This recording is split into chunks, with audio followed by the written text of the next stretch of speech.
Existia um lugar nessa terra que era absolutamente perfeito, e era um jardim. O Jardim do Éden.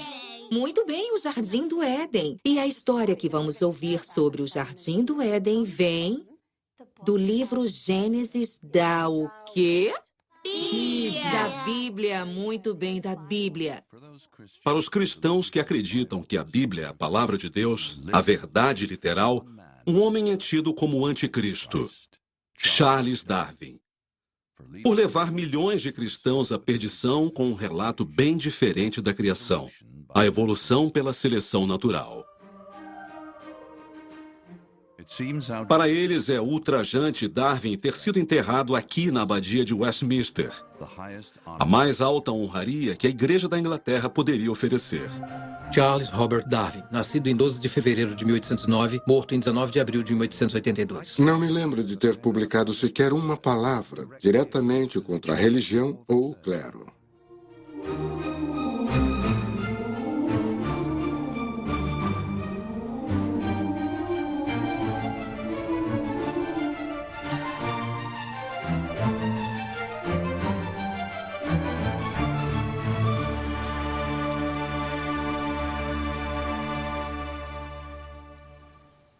Acreditamos na criação graças à nossa fé no Senhor Jesus Cristo e na Palavra de Deus, a Bíblia Sagrada.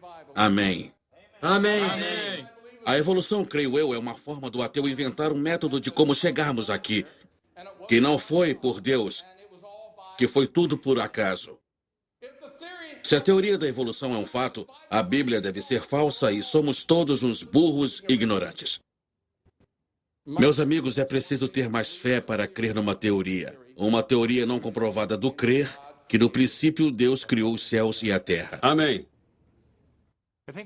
Uma das maiores questões que encontramos hoje é: a evolução é compatível com o cristianismo bíblico? Eu acho que a resposta é não. Não há disputa. Deus determinou o que é verdade, nos disse o que ele fez no Gênesis, a ordem que ele fez, e espera que acreditemos. No começo, Museu da Criação, Petersburg, Kentucky. Deus criou o céu e a terra. E Deus disse: haja luz. E Deus disse: produza a terra erva verde, erva que dê semente, e a árvore frutífera que dê fruto.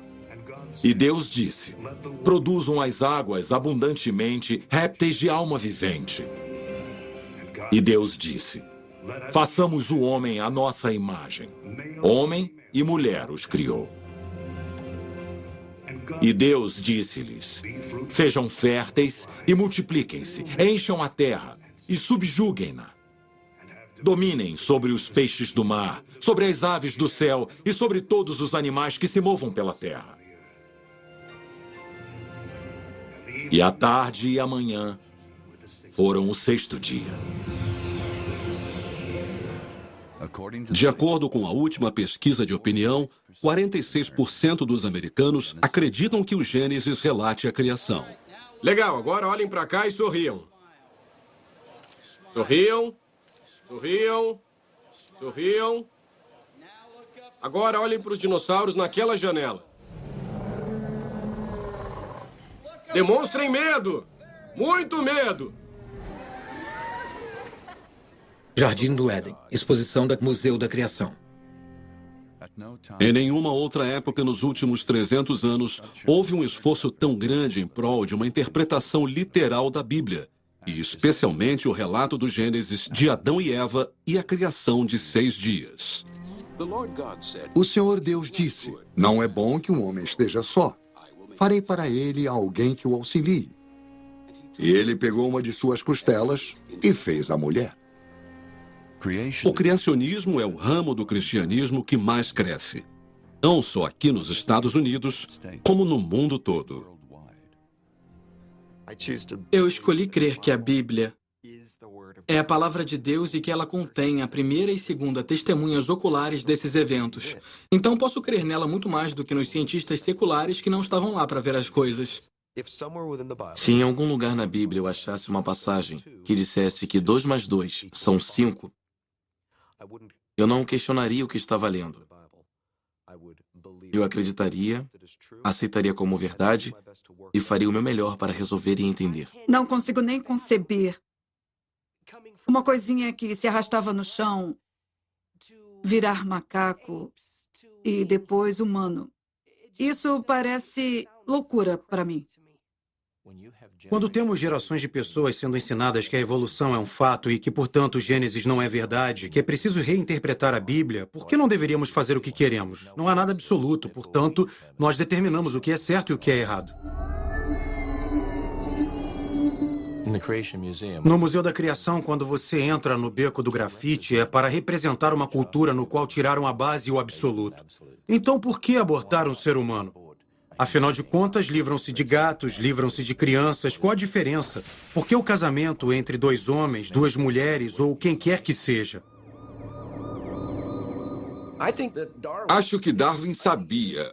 O que estou ensinando terá um impacto profundo na humanidade.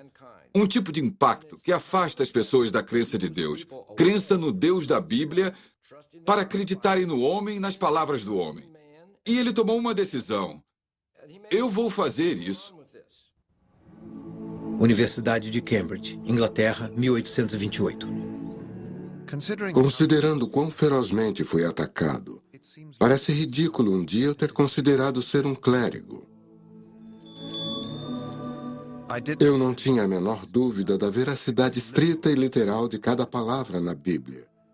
E logo me convenci de que nosso credo deve ser totalmente aceito.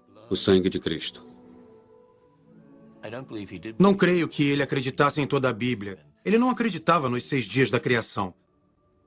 Se presumir os dias da criação como dias comuns e pegar as genealogias da Bíblia, só chega a aproximadamente 6.000 anos. Não chega a milhões de anos. Se a ideia de milhões de anos não tivesse sido popularizada no final do século XVIII e início do XIX, Darwin nunca teria popularizado suas ideias de evolução.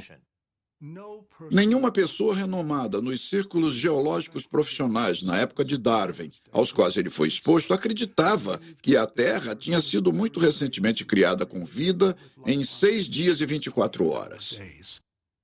É preciso pensar no século XIX como um período de grande questionamento. Se pensarmos nos sistemas de canais, nas edificações, na colocação de gás, a construção de estradas de ferro, era um cenário que estava sendo escavado. Surgiam fósseis em toda parte. Coisas extraordinárias como mamutes e plesiosauros. Isso deu a prova de formas de vida muito primitivas nas camadas rochosas mais profundas, que as pessoas estavam começando a entender como sendo tempos imemoriais. Assim como também uma enorme diversidade de espécies que já não existiam mais na Terra. Um número enorme de espécies extintas. E as pessoas tinham que dar sentido a isso e não era possível dentro do período de tempo que a igreja estava promovendo. Darwin não trabalhou com nenhum geólogo que duvidasse que a Terra é inimaginavelmente antiga e cheia de relíquias de animais extintos. Em Cambridge, as referências dele eram clérigos naturalistas. Esses homens eram devotos, eram eticamente honrados, eram profissionalmente ambiciosos e faziam ciência para a glória de Deus. E foi com eles que Darwin aprendeu a ter ambição na ciência, até que veio a chance de velejar ao redor do mundo no HMS Beagle.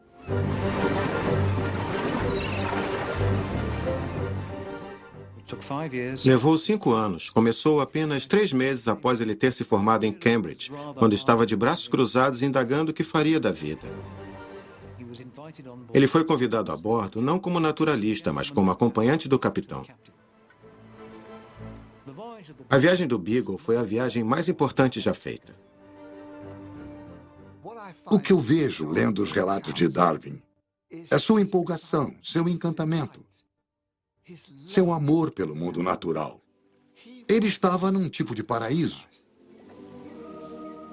Entre as cenas que mais me impressionaram, nenhuma superou em sublimidade as florestas primordiais, intocadas pelo homem. Templos repletos de produções variadas do Deus da natureza. Ninguém pode ficar indiferente nessa solidão. e não sentir que há mais ao homem que o mero sopro de seu corpo. Nessa viagem de quase 5 anos, o maior período de tempo que Darwin passou a bordo foi de 48 dias. E ele nunca perdeu uma oportunidade. Assim que o navio chegava no porto, ele comprava ou alugava um cavalo, às vezes acompanhado, às vezes sozinho, e ia pelas colinas dos Andes ou pela costa, olhando formações costeiras, desertos. O tempo todo descrevendo, anotando tudo. Ele considerava que era um dever dele.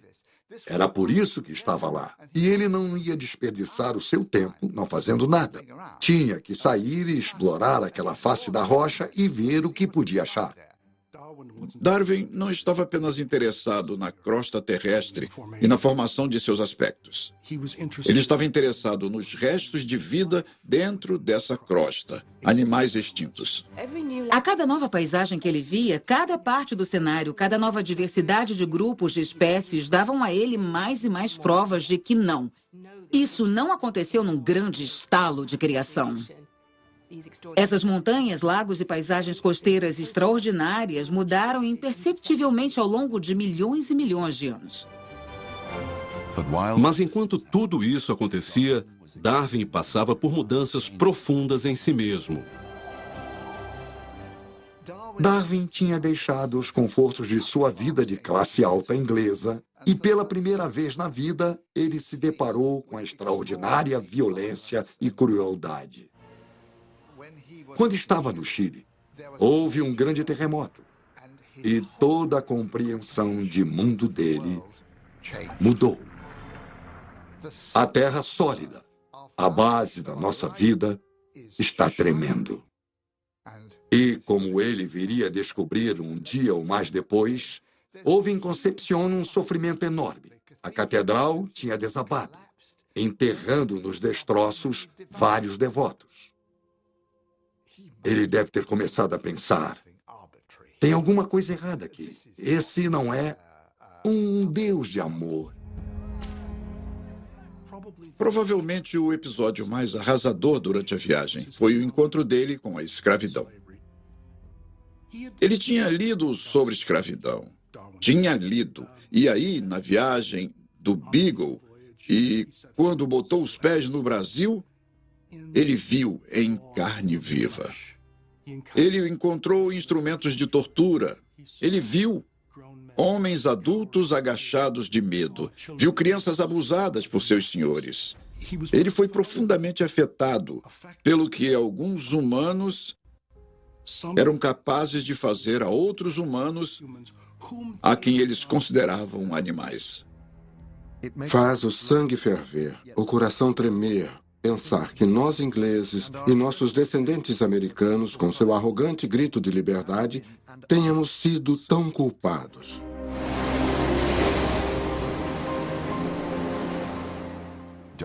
Darwin tinha empatia por todas as criaturas que sofrem. Não consigo ver tão claramente como os outros e como eu deveria desejar ver prova de desígnio e beneficência em todos os nossos lados. Parece-me haver muito sofrimento no mundo. Não consigo me convencer de que um Deus beneficente e onipotente tenha criado as Ichneumonidae com a intenção proposital de se alimentarem dentro dos corpos vivos de lagartas.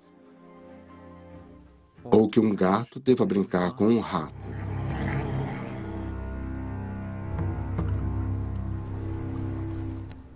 Se os professores dele o tivessem ensinado que esse mundo não é como era antes, que mudou por causa do pecado, talvez se o tivessem ensinado a verdade sobre a história do Gênesis, ele teria reagido diferente à questão da morte e do sofrimento. Nós estamos sofrendo o impacto do pecado de Adão e isso é bem difícil. E o Senhor diz para amarmos uns aos outros e suportarmos nossos fardos, e é o que tentamos fazer aqui no Refúgio de Repouso. Deus se preocupa conosco. Deixe Deus cuidar dessas preocupações. Jesus disse: eu sou a ressurreição e a vida. Aquele que crê em mim, ainda que morra, viverá. Vocês creem nisso? Ele irá salvá-los. Mais ou menos umas 170 pessoas vêm aqui jantar. Boa parte delas pede abrigo também. Esses realmente são desabrigados. Muitos deles sofreram abuso sexual, negligência, caíram no álcool e nas drogas, e sabe-se lá por qual razão. Alguns até compartilham de que é esse o seu último recurso. Muita gente pergunta como um Deus de amor pode permitir que tanta maldade e tanto sofrimento aconteçam. Eu não creio que haja uma resposta clara, porque não entendemos a mente de Deus, por exemplo. No entanto, o Senhor não faz nada sem propósito. Algumas das provações pelas quais passamos vão nos fortalecer e nos dar sabedoria. Não costumamos aprender a ter força, sabedoria e fé de forma fácil. Aprendemos com as provações. Além disso, vivemos em um mundo caído. No Gênesis, diz que não começou assim, mas graças a uma decisão tomada pelo homem. Graças ao anjo da luz, Lúcifer, estar lá e tentá-lo. Agora vivemos em um mundo caído. E essas coisas horríveis acontecem. Caverna dos Pesares, Museu da Criação.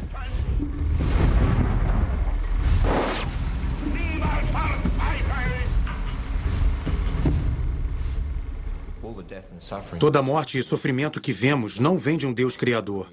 O pecado é responsável pelo que nós vemos aqui. Então, o objetivo dessa sala é esclarecer a cristãos e não cristãos que não é culpa de Deus haver morte e sofrimento no mundo. É nossa culpa porque nós pecamos em Adão. Depois de tudo que vivenciou, Darwin não pôde mais aceitar a simples explicação bíblica para a crueldade e o sofrimento. Mas a essa altura, outra coisa estava tomando forma em sua mente. Algo muito mais perigoso. Em setembro de 1835, 4 anos após deixar a Inglaterra, o Beagle ancorou em umas ilhas pouco conhecidas, Galápagos.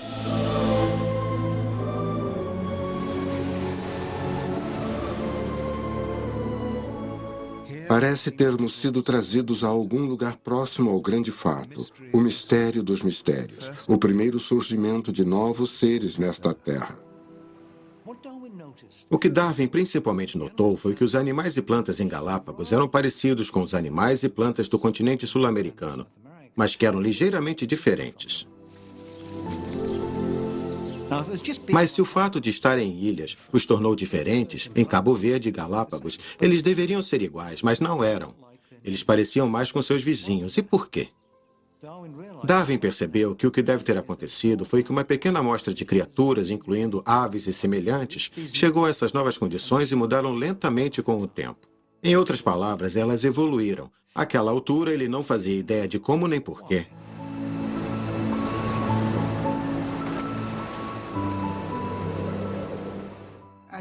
Enquanto catalogava espécies na viagem de volta, ele rabiscou as primeiras notas preliminares sobre a possibilidade da evolução. Se há o menor fundamento para estas observações, valeria a pena examinar melhor a zoologia dos arquipélagos, pois tais fatos minariam a estabilidade da espécie. A evolução era uma ideia perigosa. E só pessoas ruins, como franceses ateus, materialistas, livres pensadores, ousariam especular que as espécies tinham surgido naturalmente no curso do tempo. Ele sabia que tinha que limitar seus pensamentos a livros de nota privados. E levaria 7 anos de pesquisa intensiva antes que ele se sentisse pronto para escrever a um amigo de confiança. Finalmente me veio à luz, e estou quase convencido, bem ao contrário da opinião com a qual comecei, de que as espécies não são imutáveis. É como confessar um assassinato. O que ele fez foi pior que assassinato. Estou triste por Darwin ter se desviado da verdade e levar tantos outros a se perderem com suas filosofias, doutrinas e teologia. Acho que um dos mais tristes subprodutos da teoria da evolução foi ter reduzido nosso status de seres humanos ao de um animal. Nós não evoluímos de uma coisa menos importante. Deus criou o homem no 6º dia. Nos criou separadamente. Nos criou distintamente. Igreja Evangélica Livre Irmandade da Graça, Florence, Kentucky.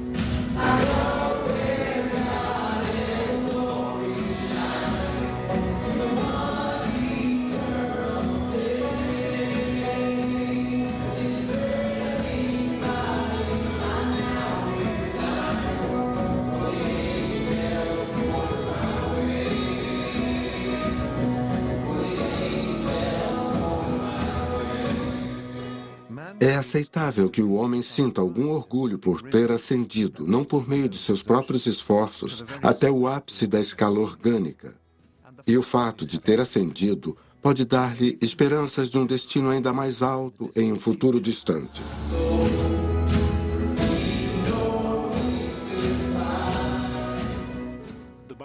A Bíblia diz que fomos criados pouco abaixo dos anjos, que é uma explicação bem mais nobre e majestosa do que a explicação dada pela evolução de quem e do que nós somos.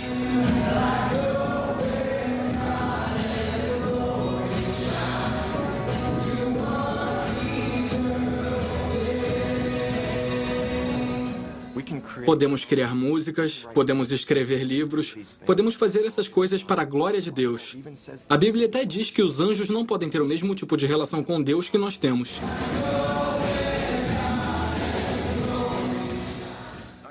Eu não acredito que somos um tipo de primata altamente evoluído.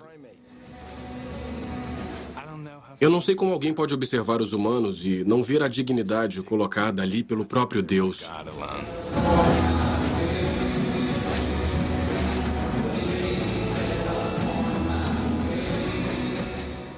O homem, em sua arrogância, pensa a si mesmo como uma grande obra, digna da interposição de uma divindade. Mais humilde, e creio mais verdadeiro, considerá-lo criado a partir dos animais.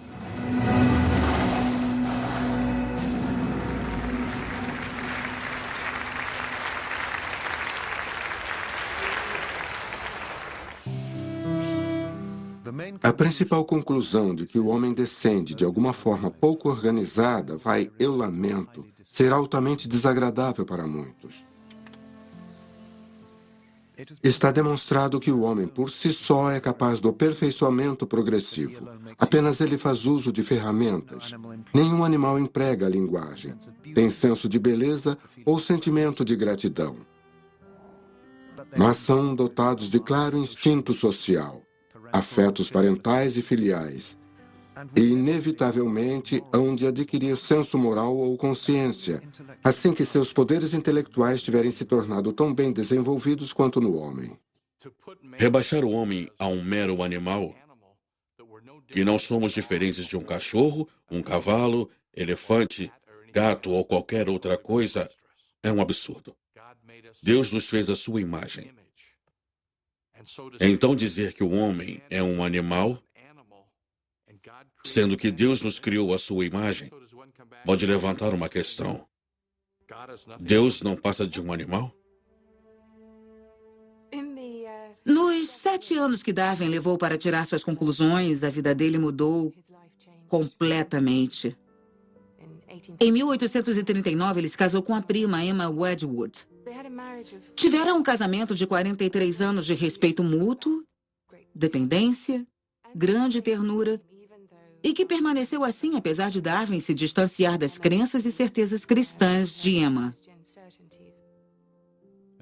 Tiveram 10 filhos, dos quais 7 sobreviveram até a idade adulta.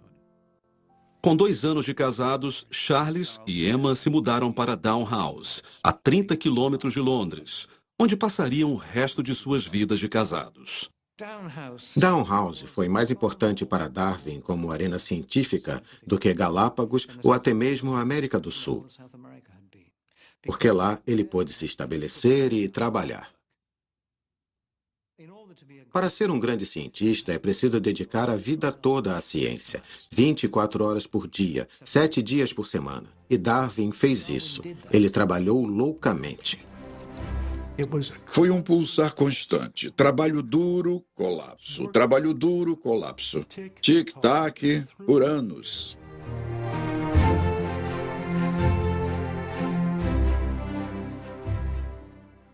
A casa dele virou um zoológico, cheia de não só da algazarra das crianças, mas de plantas se desenvolvendo para todo lado e animais barulhentos, vivos e mortos. Caixas de coisas chegando e cartas transbordando pela caixa de correio. E tudo era dirigido em casa pela deusa do lar, Emma, deixando Darwin livre para trabalhar duro em seu escritório. Ele criou um ambiente onde ele pôde trabalhar obsessivamente no grande projeto dele por 20 anos. Ele tinha estufas onde um jardineiro ajudava em programas de reprodução de plantas. Coletava coisas que chegavam de todas as partes do mundo. Pedia às pessoas que o enviassem espécimes que ele pudesse analisar. A correspondência dele com outros cientistas pelo mundo era gigante, era impressionante. As cartas que escrevia e as cartas que recebia de volta. Ele escrevia para Miller, no Brasil. Pode me dar uma prova desses caranguejos que acredito existirem na sua costa? É extraordinário. E ele coletava aquilo tudo sabendo que seria atacado por religiosos e por outros cientistas que achavam aquilo utópico. Determinei a coleta de todo tipo de fato que pudesse sustentar de alguma forma o que são espécies. E nunca parei de coletar fatos. Quando estava trabalhando, ele não fazia uma coisa de cada vez. Ele estava trabalhando as espécies, ele estava dissecando todos os crustáceos do mundo, mantendo carcaças de animais, fazendo experimentos com flores na horta, criando pombos e assim por diante.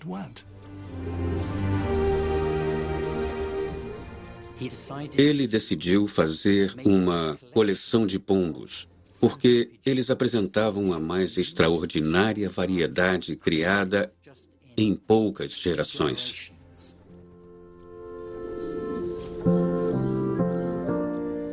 Então, ele os comparou e os cruzou, tudo para explorar como o homem pode mudar organismos pela reprodução seletiva.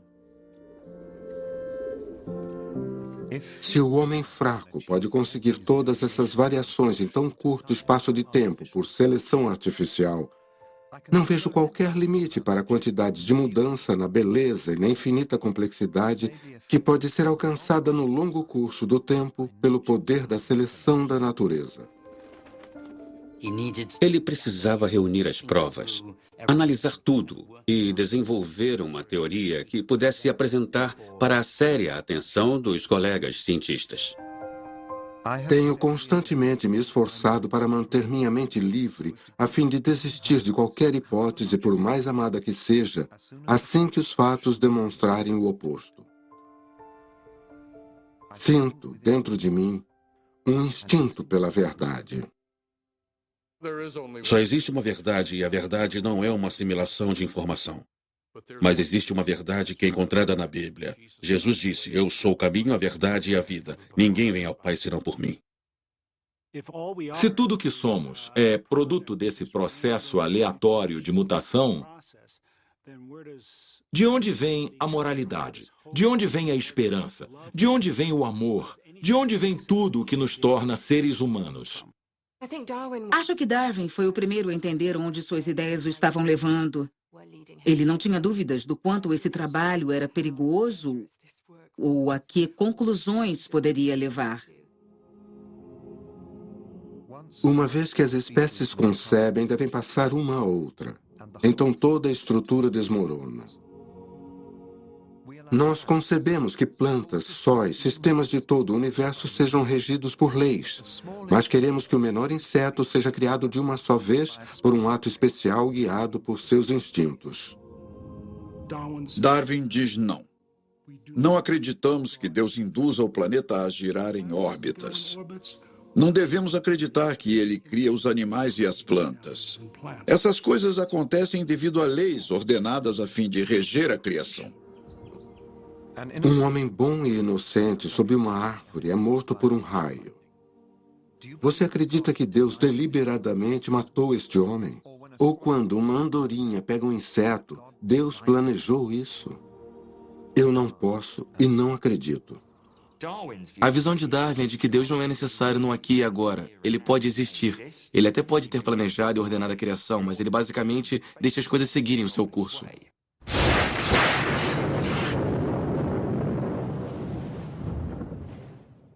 O que isso faz? Coloca Deus tão distante que podemos seguramente ignorá-lo. Ele criou o Big Bang e não fez muita coisa desde então. E essa é outra questão que precisamos pensar. O que é mais básico ao cristianismo do que a oração? Na oração, nós temos uma oportunidade e somos convidados a orar por nosso Pai para falarmos com Deus. Por que nos incomodarmos buscando um relacionamento com Deus se Ele nos fechou a porta e não se importa mais conosco? Pensar que não existe comunicação com Deus seria tão devastador que não consigo nem me imaginar adotando essa visão só para fazer as pazes com Darwin. Se é assim que o mundo funciona, se ele só é essa coisa mecânica que Deus botou girando no espaço, se você acredita num Deus que não intervém na natureza, isso exclui qualquer possibilidade de milagre, de orações atendidas, qualquer possibilidade de ressurreição. Na realidade, você exclui a possibilidade de o cristianismo ser verdade.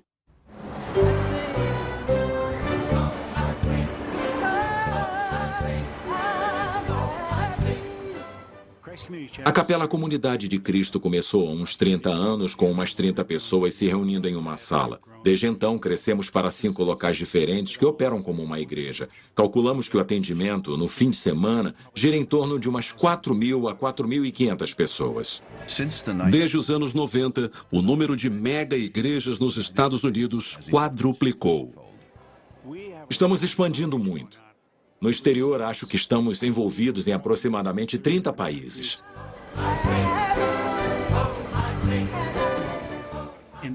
No Oriente Médio, no Extremo Oriente, do outro lado do mundo, na América do Sul, na África, aqui nos Estados Unidos, acho que o único ramo em crescimento do cristianismo é o cristianismo bíblico evangélico, fiel às Escrituras.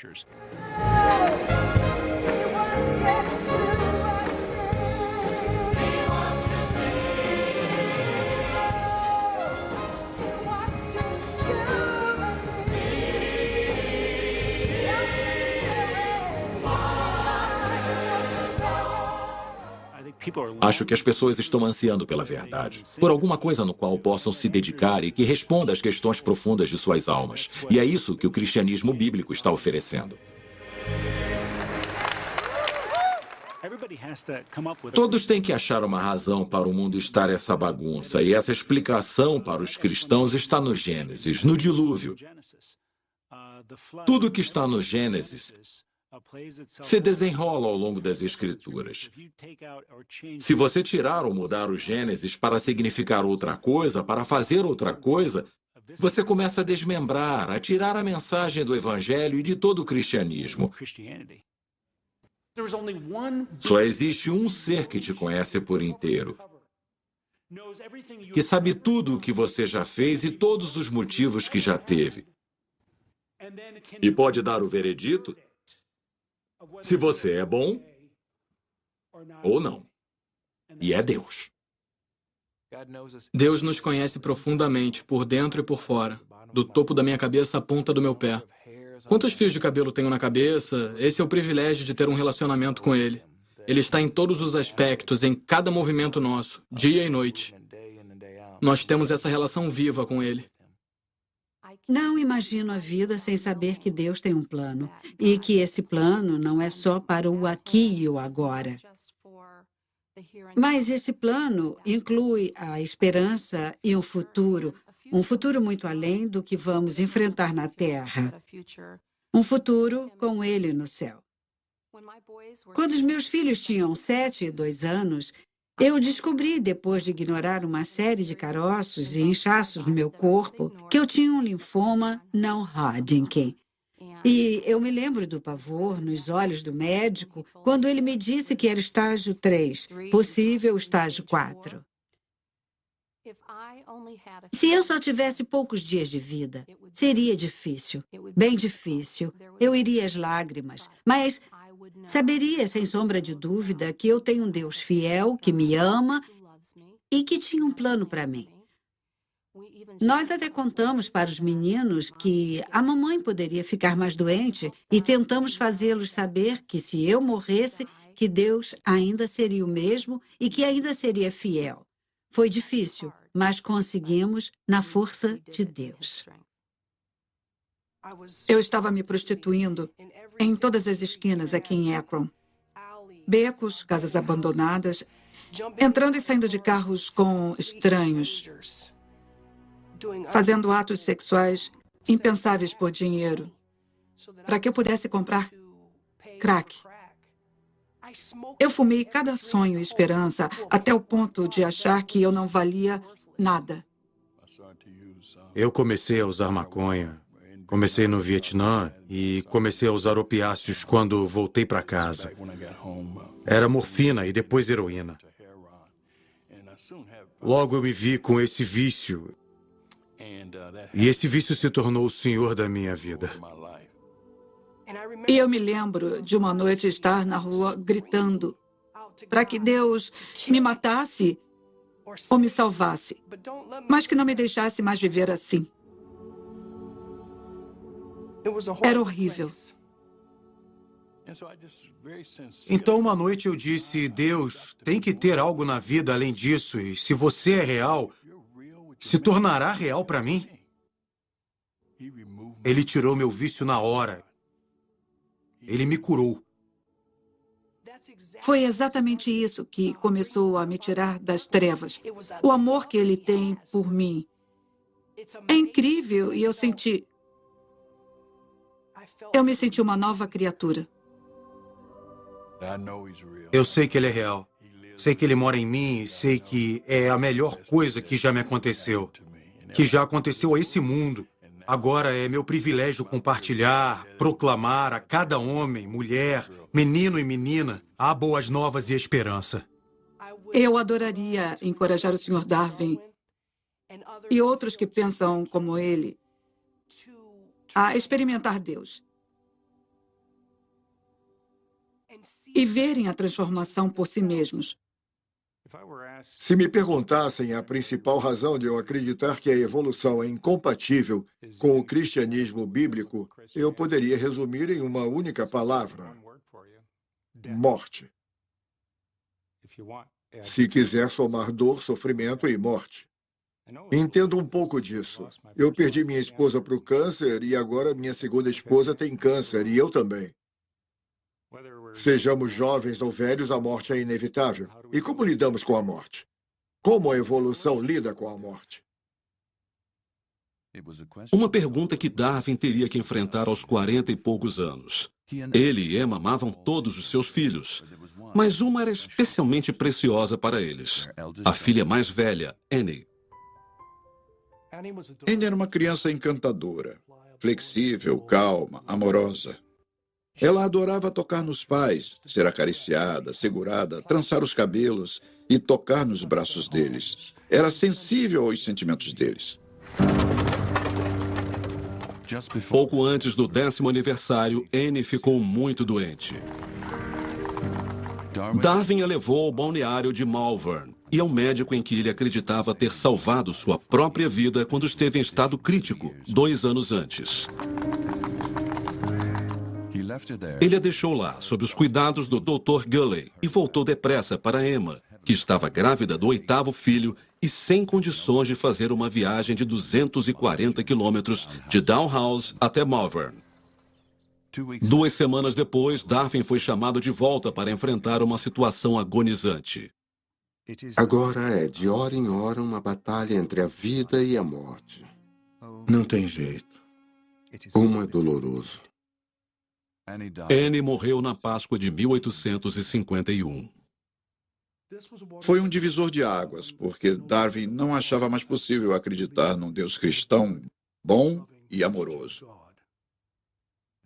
Esse foi para ele o último prego em seu caixão cristão.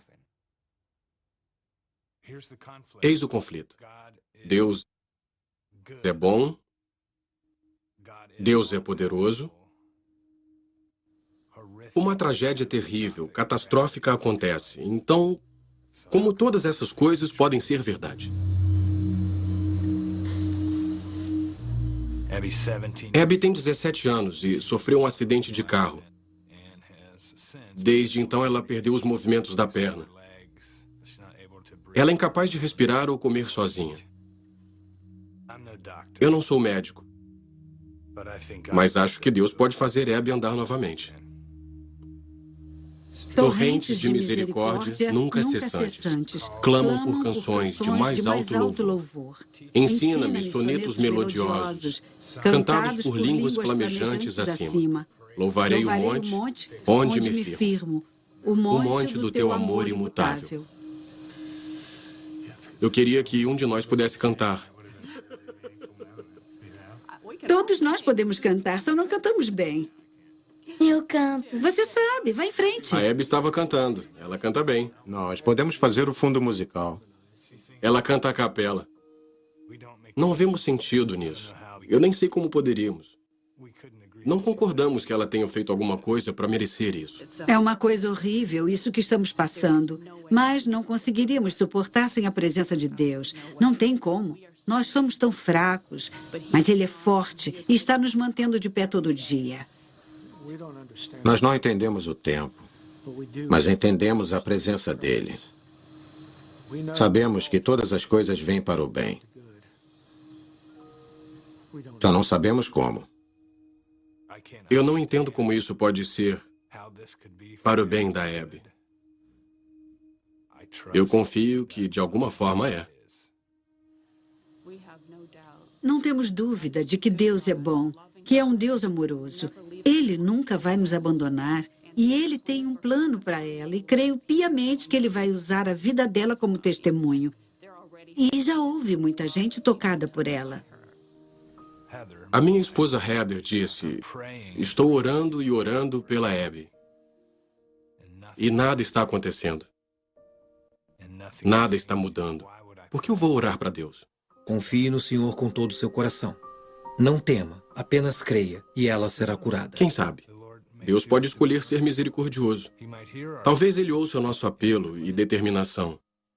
Mas se não ouvir, não importa o que aconteça, ainda creio que Deus quer o melhor para o seu povo.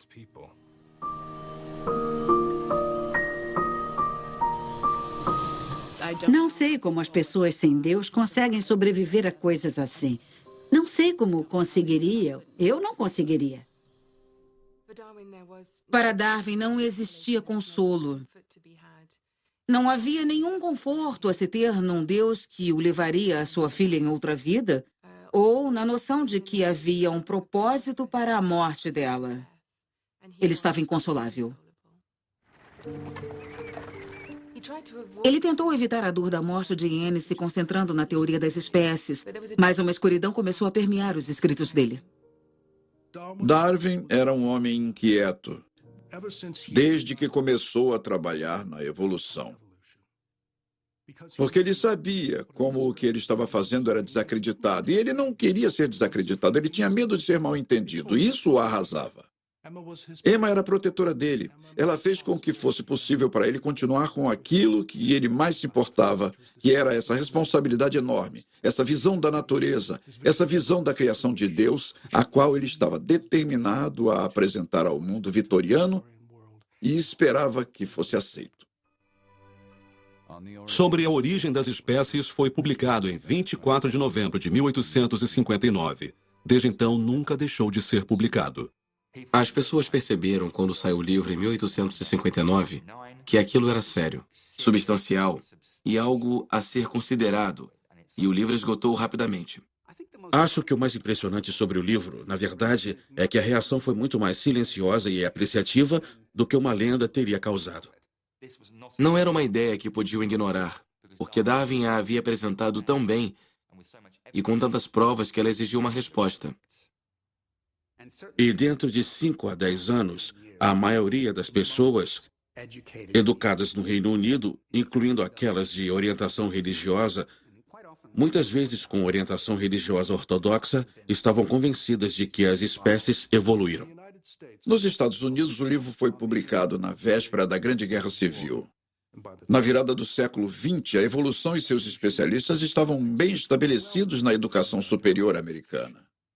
Era uma coisa quando os cientistas apenas debatiam aquilo sozinhos. Os cientistas estão sempre teorizando sobre as coisas, mas quando foi imposto, quando foi ensinado às crianças na escola como uma inovação da ciência, aquilo realmente causou um furor público. A evolução foi atacada por um político americano chamado William Jennings Bryan. Ele acreditava que a evolução era anti-americana, imoral, deturpada e que não deveria ser ensinada aos alunos das escolas americanas. E a cruzada de Bryan, como foi chamada, atingiu o ápice no verão de 1925 em uma pequena cidade de Dayton, no Tennessee, onde um professor local foi obrigado a admitir que tinha ensinado a evolução, violando um estatuto do Estado. E então aconteceu. William Jennings Bryan processou John Thomas Scopes por ensinar a evolução. Clarence Darrow, o grande advogado de defesa da União Americana pelas Liberdades Civis, defendeu Scopes do fundamentalismo. Então, de repente, teve um embate entre esses dois oradores brilhantes e famosos, Darrow e Bryan, e foi quando explodiu o sensacionalismo na mídia. Bem-vindo a Dayton, dia do julgamento de Scopes. O julgamento de Scopes foi um circo. Os artistas de circo vieram trazendo seus chimpanzés. Equipes de filmagem apareceram. Um rádio fez transmissão ao vivo do lado de fora do tribunal. E a questão era se Bryan e seu eleitorado popular teriam jurisdição sobre cientistas profissionais. O júri era, na maioria, de homens analfabetos locais. Não podem me fazer parecer com um macaco. O resultado do julgamento de Scopes foi a condenação em multa de $100. Mas o efeito do julgamento de Scopes foi simplesmente a evolução desaparecer das aulas de ciências das escolas públicas. E por isso o próprio sentimento anti-evolução foi morrendo ao longo das décadas seguintes. Se teve um evento que botou a teoria de Darwin de novo em evidência, foi o lançamento do Sputnik, em 4 de outubro de 1957.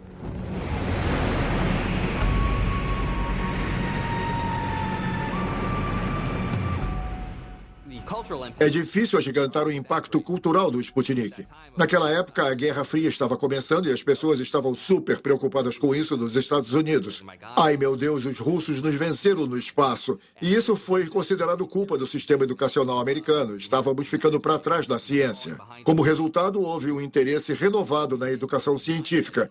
E um efeito desse interesse renovado foi uma mudança nos currículos a serem usados nas aulas de ciências do ensino médio. Isso incluiu o ensino da física avançada, o ensino da evolução como paradigma para a compreensão das ciências da vida. Quando os russos lançaram o Sputnik, foi um desafio para a comunidade científica, para o governo dos Estados Unidos. Houve um pânico na comunidade científica da América. Ei, era para estarmos liderando, precisamos alcançar, precisamos chegar na frente. A ciência quase virou um deus no nosso país. E aí eles começaram a injetar grandes somas de dinheiro em esforços científicos.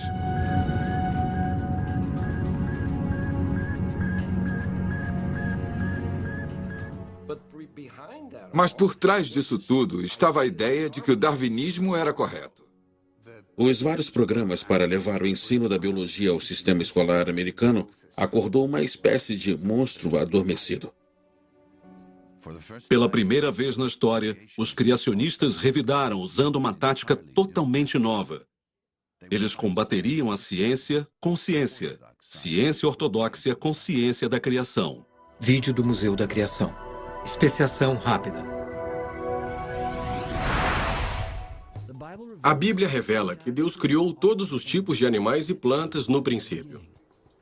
E agora estamos aprendendo que Deus colocou uma enorme quantidade de informação dentro de cada tipo criado, permitindo-lhes diversificar para a miríade de plantas e animais que vemos hoje. Isso não é evolução, é a criação de um onisciente, onipotente e infinitamente sábio Criador.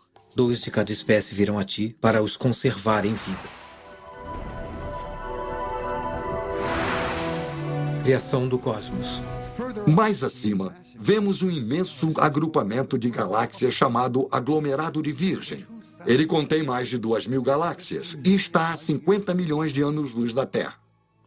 Críticos da Bíblia sugerem que é impossível a luz dessas galáxias chegar à Terra em apenas 6.000 anos. Mas, na verdade, há várias maneiras diferentes de fazer a luz viajar essas distâncias em um curto período de tempo.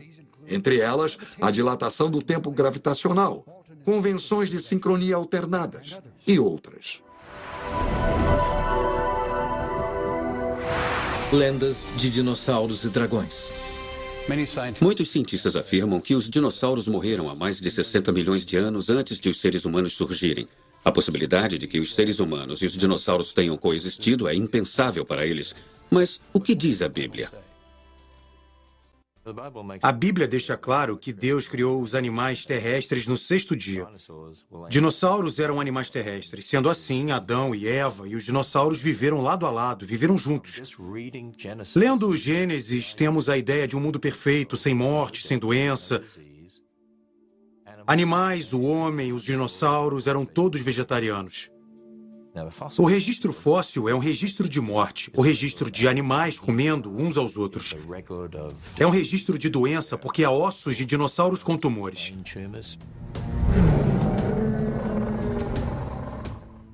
Mas não podia haver dinossauros com tumores cerebrais e dinossauros comendo uns aos outros até depois do pecado. Então, se os dinossauros viveram ao lado de seres humanos e Noé trouxe pares de jovens dinossauros com ele na arca, o que aconteceu com eles? Para onde eles foram? Lendas de dragões são encontradas em muitas culturas e tradições em todo o mundo. Então, não é surpresa que o mundo esteja cheio de lendas de heróis como São Jorge e seus encontros com feras.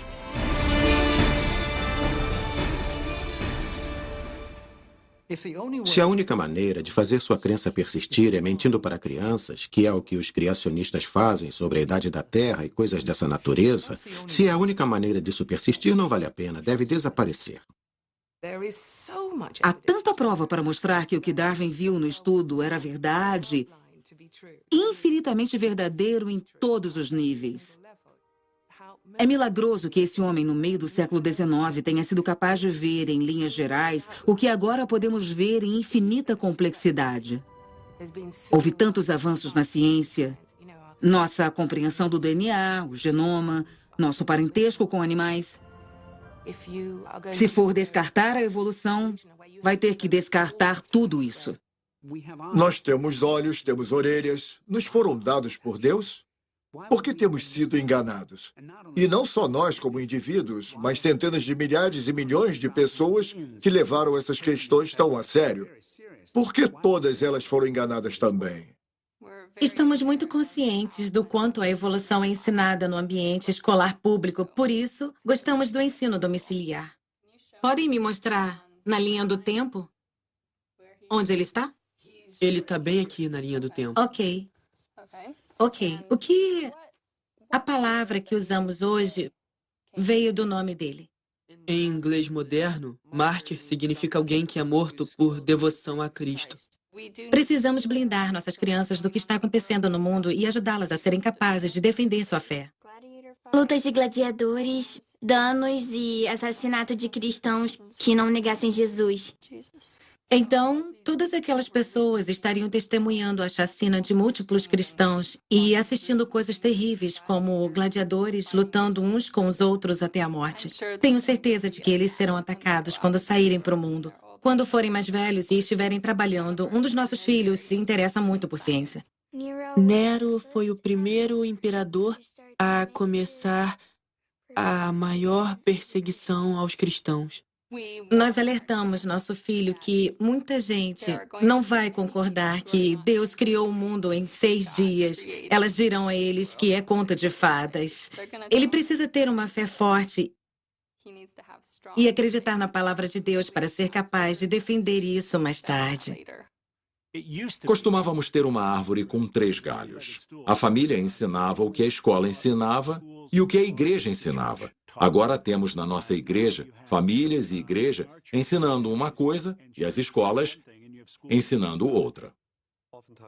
Muitas vezes, quando estou lidando com jovens, principalmente que estão prestes a se formarem no ensino médio e indo para a faculdade, eu falo que vão enfrentar a oposição quanto ao que acreditam, assim como a compreensão e amor deles pela palavra de Deus. Lemos as manchetes e assistimos TV. E o que mais vemos é a crença na evolução. Vocês se sentem ameaçados ou isso abala vocês de alguma forma?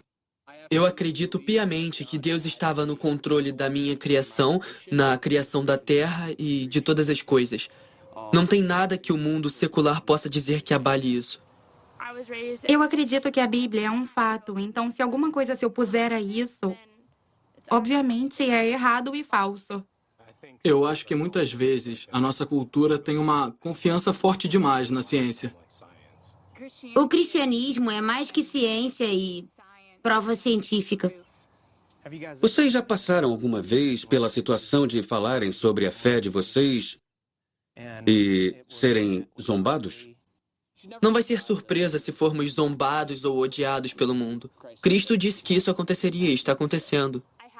Eu tenho que dizer e quero dizer que os primeiros 11 capítulos do Gênesis são verdadeiros e corretos, porque são a palavra de Deus. Se imaginarmos Darwin sentado naquele belo jardim ensolarado com aqueles jovens, acho que ele os envolveria numa série de conversas bem mais interessantes sobre o mundo, sobre o ser, a natureza, a criação e a evolução. Tenho certeza de que achariam fascinante, mas ele não estaria dando respostas, ele estaria fazendo perguntas a eles. O próprio Darwin nunca parou de fazer perguntas sobre a ciência e sobre Deus.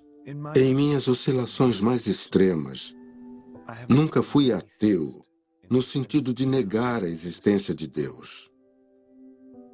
Sinto profundamente que o assunto é demasiado profundo para o intelecto humano. Um cão também pode especular quanto à mente de Newton. Foi a humilde confissão final de uma das maiores mentes de todos os tempos. Em 26 de abril de 1882, milhares se reuniam aqui na abadia de Westminster para o funeral de Charles Darwin.